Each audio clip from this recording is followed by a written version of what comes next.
누가복음 우리가 9장 23절을 읽었습니다.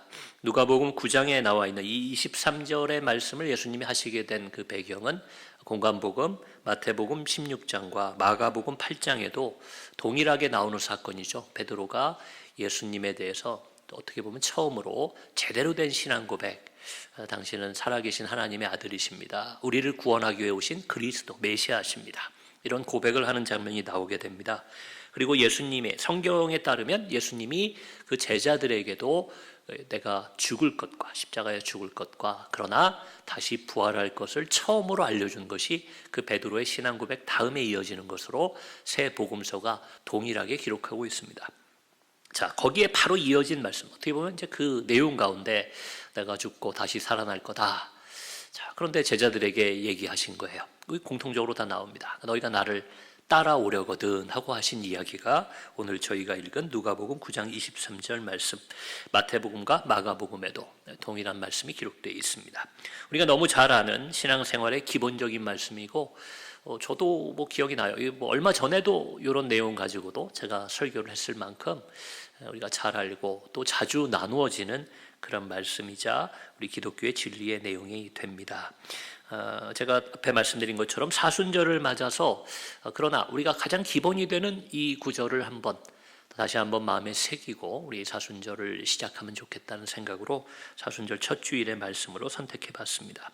저는 감히 이렇게 말씀드리고 싶어요. 이 한 구절만 잘 이해하고 잘 지켜도 그래도 교인이다 이 정도가 아니라 참된 신앙인이 될 수 있는 굉장히 한 90% 정도, 나머지 10%는 구체적으로 어떻게 할 거냐 이런 게 중요하지만 신앙생활의 한 90% 이상은 이 한 구절을 이해하고 이 한 구절을 실천하면 우리 신앙생활 참된 신앙인, 참된 예수님의 제자로 살아갈 수 있다, 이렇게 말씀드릴 수 있을 것 같아요.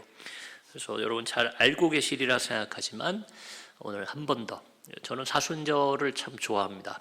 잊을만 하면 또 좀 내가 나태해질만 하면 다시 예수님의 고난과 또 예수님의 십자가와 예수님의 가르침을 꽤 긴 시간 동안 묵상하고 이렇게 생활하게 되잖아요.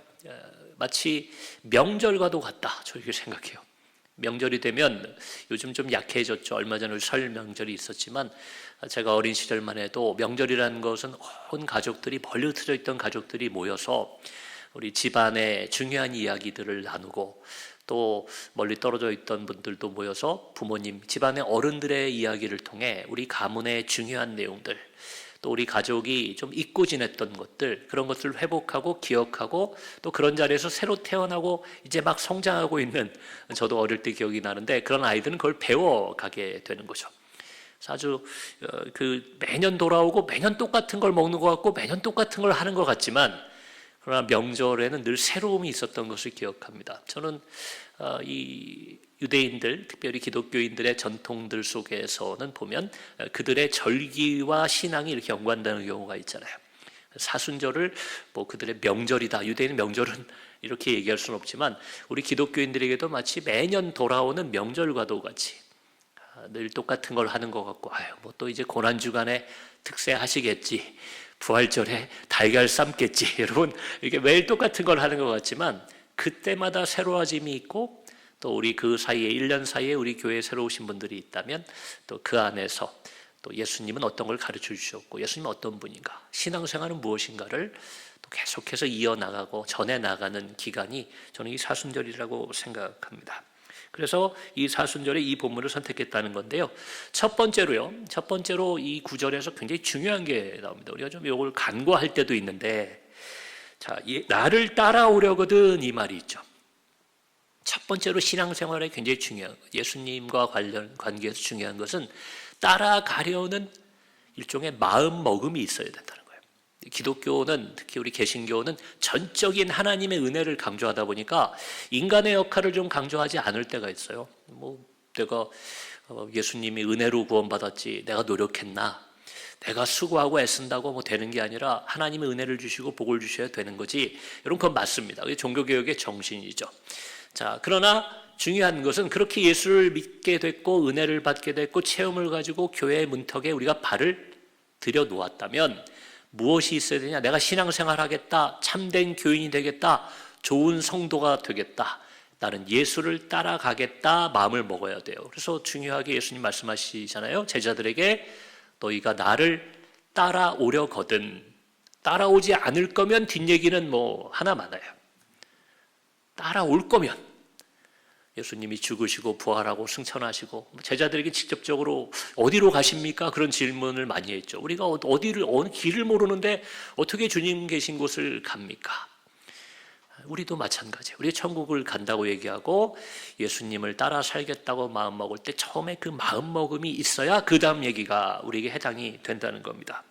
그런 얘기 있죠. 말을 물가로 우물로 데려갈 수는 있어도 물을 마시게는 못한다는 거예요. 내가 목마르다 물을 먹겠다, 그런 사람에게만, 그런 자에게만 예수님이 영원한 생명수가 되시고 영원한 떡이 되시는 것을 우리가 기억해야 될 겁니다. 그래서 이것은 동기예요. 동기. 내가 이렇게 해야 되겠다. 동기부여라고 우리가 보통 얘기하죠. 다른 말로 마음가짐, 또 신앙생활의 태도입니다. 그걸로 거룩해지고 그걸로 능력이 있어지고 그걸로 완전한 제자가 되는 건 아니지만 태도가 일단은 내가 주님을 따라가겠습니다. 각오와 결심 등이 있어야, 그래야 예수님을 따라가는 삶을 살 수 있다는 겁니다. 그래서 애초에 주님을 따라가려 하지 않는 이에게는 여러분 이건 해당 사항이 없는 말씀이에요.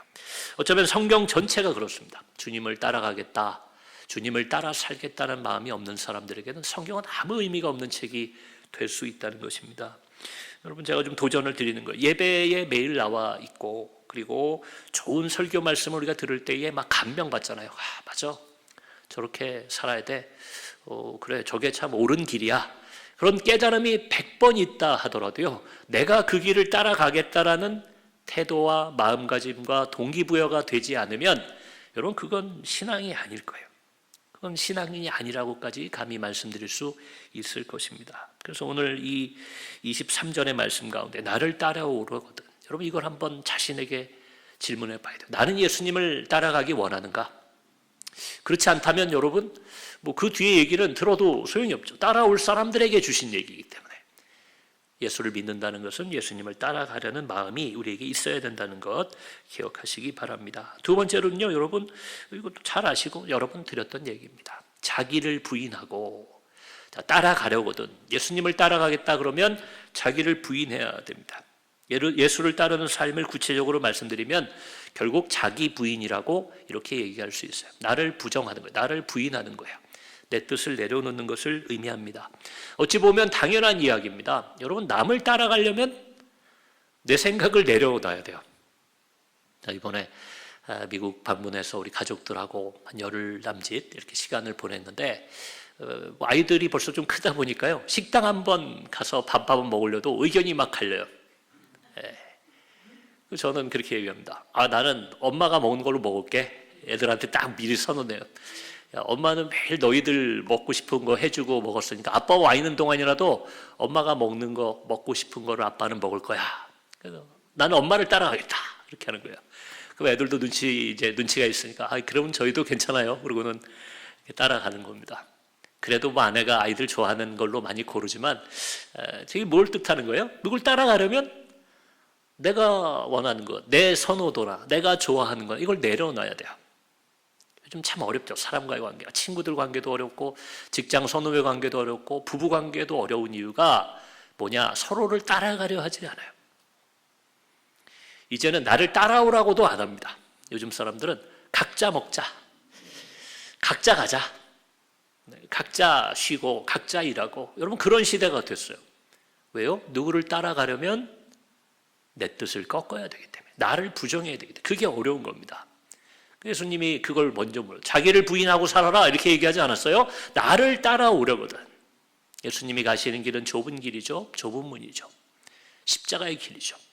그러려면 너희의 욕심도, 너의 개인적인 판단도, 또 우리의 유익도 다 내려놓고 따라야 된다, 그 얘기를 하고 계시는 겁니다. 여러분 그래야지 돼요. 조금 더 확장해서 말씀드리면, 여러분 우리가 그렇다고 나를 부인한다 그래서 뭐 내 걸 아무것도 안 하는 게 아니잖아요. 열심히 살아야죠. 또 내가 좋아하는 것도 해야죠. 근데 저는 이런 얘기도 한번 드리고 싶어요. 우리가 결과에 대해서 자기 비움이 좀 필요한 것 같아요. 어떤 때는 교회에서 열심히 봉사합니다. 그리고는 뭘 못 내려놓나 하면 내가 봉사했는데 왜 결과가 없나? 열심히 전도했는데 왜 열매가 없나? 내가 이렇게 봉사도 하고 기도도 많이 했는데 왜 어떤 변화가 우리 가정에도 교회도 일어나지 않나? 여러분 어쩌면 기도하고 봉사하고 헌신한 것은 겉으로 보면은 자기를 내려놓은 것처럼 보이지만 그 결과에 대해서 자기 욕심이 있는 경우가 있어요. 목회자들이 이 함정에 많이 빠집니다. 내가 이렇게 기도하고 이렇게 목회 열심히 했는데 왜 이런 결과가 안 따라오나? 아직 못 내려놓은 거예요. 모든 결과는 하나님의 손에 있습니다. 여러분 얼마나 올 한 해도 지금 시작한 지 얼마 안 됐지만 수고하고 계시고 또 많이 수고하셔야 될 텐데 그 결과로부터 자유하지 않으면 이 자기를 부정하는 삶, 자기를 내려놓는 삶을 살 수 없다는 것을 기억하셔야 됩니다. 그렇다고 뭐 나를 부정했으니까 뭐 노력도 안 하고 일도 안 하고 그렇게 지내겠다 그런 뜻이 아니라는 걸 말씀드리기 위해 결과를 내려놓는 것, 그것이 하나님 앞에 하나님의 뜻을 따라가는 사람의 삶이라는 것을 다시 한번 말씀드립니다. 여러분 이런 것을 다 내려놓는데 이런 얘기 들어보셨죠? 요즘 이게 정확히 어디 여론조사를 어떻게 하는 건지 모르겠는데 목사님들이 그런 얘기를 많이 하세요. 여론조사를 통해 보면 21세기 대한민국의 여러 종교 가운데 우리는 이제 다종교 국가니까요. 여러 종교 가운데 기독교의 신뢰가 좀 재밌게 표현하면 기독교가 제일 인기가 없다 그런 얘기를 한다는 거예요.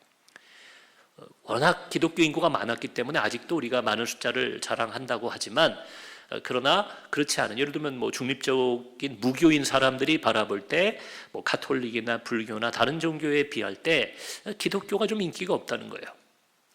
그래서 왜 그러느냐 거기에 대해서 뭐 여러 가지 이야기를 할 수 있겠지만 이런 얘기를 합니다. 다른 종교에는 종교다움이 있다는 거예요. 다른 종교들에서 하는 얘기들이에요. 제가 몇 가지 얘기 드릴게요. 자기 비움을 얘기한대요. 내려놓음을 이야기한다는 겁니다. 무소유 들어보셨죠? 나를 다 비우다 보니까 자연과 하나가 그냥 돼버리는 무라일체 이런 얘기 들어요.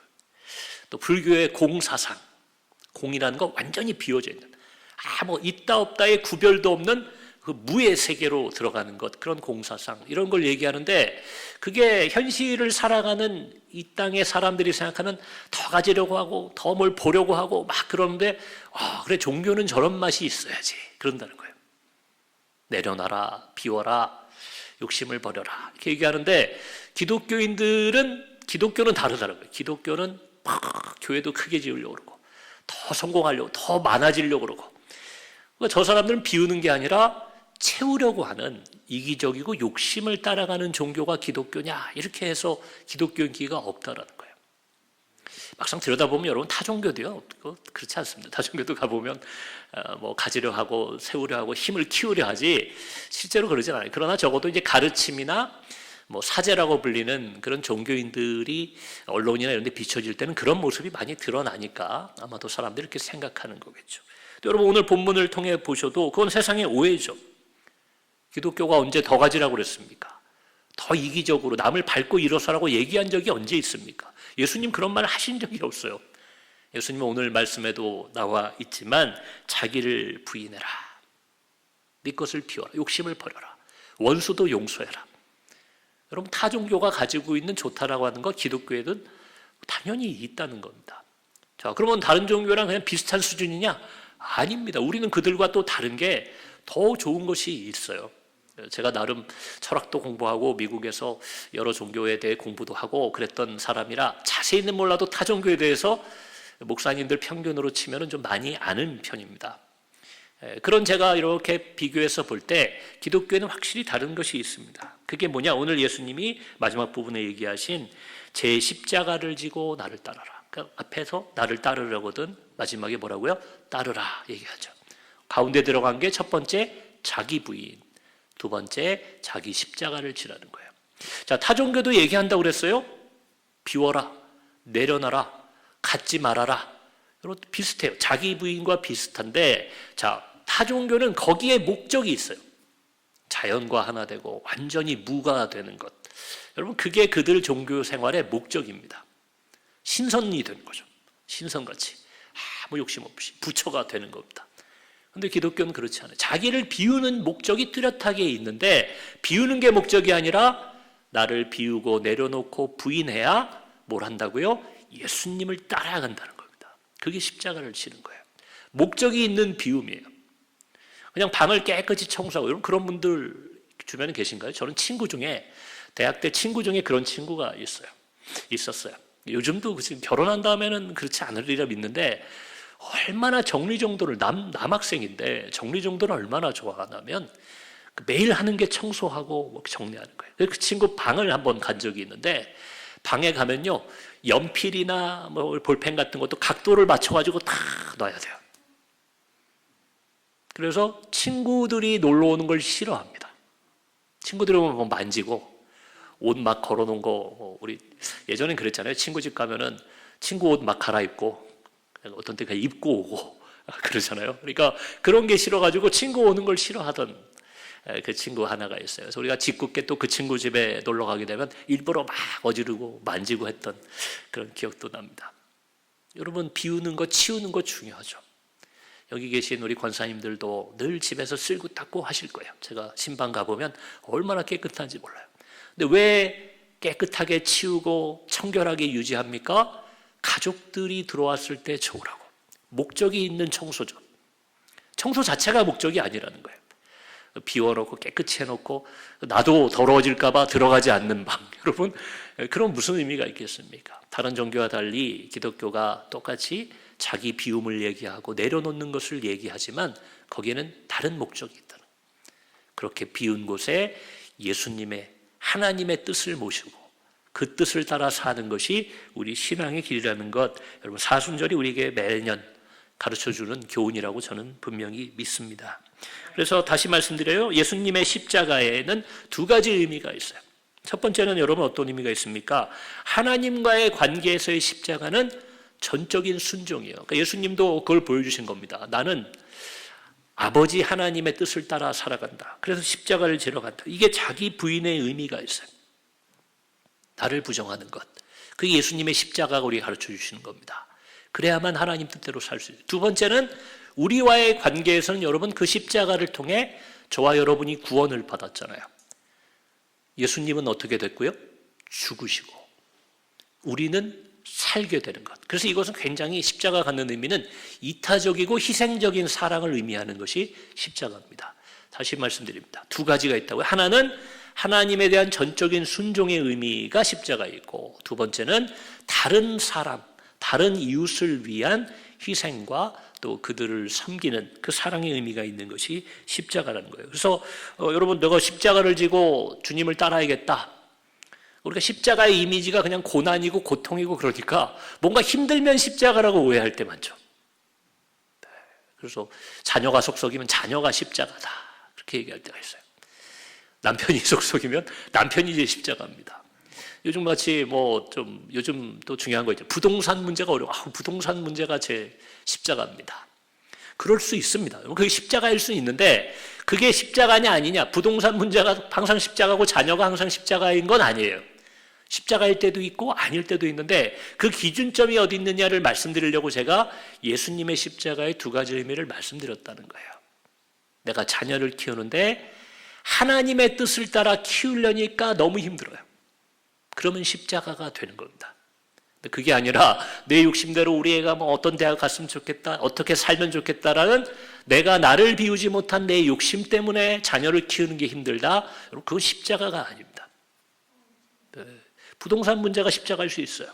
요즘 우리 기도원도 허가 받고 이렇게 개발하는데 그 굉장히 저는 그렇게 큰 짐이 없지만 중앙교회 본교회에서는 굉장히 어려움의 십자가를 지고 있죠. 왜요? 이걸 통해서 이곳을 방문하는 분들을 이롭게 하기 위해서 고민하고 애쓰는 중앙교회 당회와 또 목회자들, 여러분 그러면 그게 십자가입니다. 근데 이 가치를 높여가지고 우리가 비싸게 팔아서 부자가 되려는 목적으로 힘들다. 교회에서 하는 일도 여러분 십자가가 아닐 수 있다는 거예요. 어떻게 우리가 매번 십자가만 지고 삽니까? 나를 위해서도, 우리 가정을 위해서도, 우리 교회만을 위해서도 어떤 일들을 할 때는 있지만 그것을 십자가로 오해하고 살아가다가 나중에 주님 앞에 교회 생활 열심히 하고 신앙생활 열심히 했다고 믿고 주님 앞에 갔는데, 야, 너는 어떻게 단 한 번도 십자가를 진 적이 없니? 여러분 그런 말 들으면 속상하잖아요. 내가 예수님 따라갈 생각이 없어가지고 그랬다 그러면 글쎄요, 뭐 지옥을 가더라도 조금 덜 억울할 수도 있겠어요. 예수님을 따라갈 마음은 있었는데 몰라서 십자가를 지지 못한 사람들은 얼마나 안타깝습니까?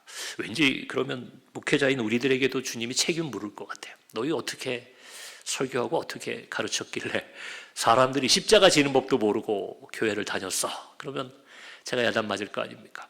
여러분 기억하시고 이 두 가지 의미가 여러분의 삶 가운데 내 뜻이 아닌 아버지 하나님의 뜻을 따르면서 내가 아닌 다른 사람이 좀 더 유익을 보는 일이 있다면 여러분 그거는 십자가일 수 있다는 것을 기억하시기를 다시 한번 주의 이름으로 권면합니다. 그렇기 때문에 나 그리고 우리 가족 우리 교회만 잘되고 복받는 것 혹은 그것을 위해서만 수고하는 것은 결코 예수님을 따르는 삶이 아닙니다. 그 교회 안에서 이루어졌던 우리가 말로는 예수님의 은혜 이렇게 얘기하면서 했다 하더라도 여러분 이 두 가지 십자가의 두 가지 의미가 빠지면 그것은 예수님을 따라가는 삶이 되지 못한다는 것입니다.